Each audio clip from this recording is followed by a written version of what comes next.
Τις πνευματικές τους ικανότητες προσπάθησαν να αποδείξουν για ακόμα μια φορά οι Mentalist σε γνωστό τηλεπαιχνίδι. Ένας από αυτούς, μάλιστα, θέλησε να μπει στο υποσυνείδητο της Ευγενίας Μανολίδου και να αποκαλύψει το μεγαλύτερό της εφιάλτη. Κάθισα κι εγώ να δω τα μαγικά του Γκέλερ βραδιάτικα. Θα ήθελα να φέρετε τώρα στο μυαλό σας έναν εφιάλτη. Ποιος να μου το έλεγε ότι θα γινόμουν μάρτυρας του μεγαλύτερου εφιάλτη της Ευγενίας Μανολίδου. Φοβάσαι. Έχεις πανικοβαληθεί. Νομίζεις ότι είσαι σε ένα ασανσέρ και το οποίο πέφτει. Μπορεί ο Mentalist να βουτήξει στα άδυτα του μυαλού της. Φέρε τον εφιάλτη σου στο μυαλό σου.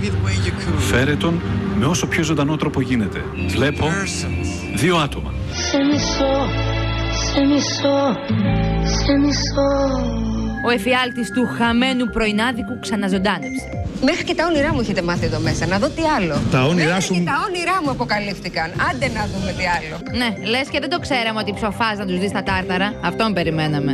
Ας ξεκινήσουμε με ένα καλό, ωραίο όνειρο. Η Ευγενία αυτή τη φορά θα το ζωγραφίσει και ο Χουντίνι θα το βρει ως διαμαγείας. I'm done. Τελείωσα.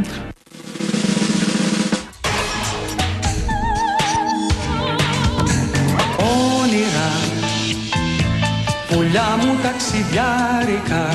Άραγε μπόρεσε να εισβάλλει ο μάγος στο υποσυνείδητό της.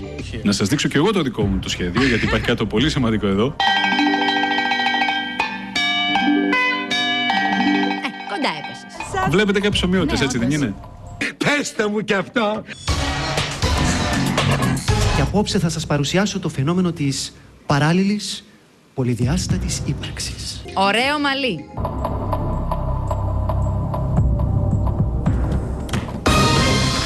Κοινώς, απ' αλλού το περιμένεις και απ' αλλού σου έρχεται. Ρωτήστε και την Ευγενία. Όταν αισθανθείς κάτι, θέλω να ανοίξεις τα μάτια και να σηκωθείς όρθια. Καταλαβαίνεις, σκούνα το κεφάλι. Υπέροχα. Παναγία μου. Θέλεις να σου πω ακριβώς τι ένιωσα? Ναι. Και σηκώθηκα. Πετάχτηκε, δεν σηκώθηκε. Τι ήταν αυτό? Ένιωθα βελόνι στον ποπό μου.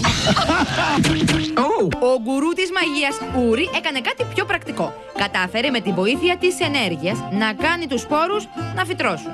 Φύτρωσε! Φύτρωσε! Φύτρωσε! Κοιτάξτε, το είναι καταπληκτικό. Κοιτάξτε. Φύτρωσε! Ένα πιτσιρίκι είναι ξαπλωμένο μες στα χορταράκια παραπονεμένο. Μέγκλα μάγκας μας βγήκε ο Ούρι.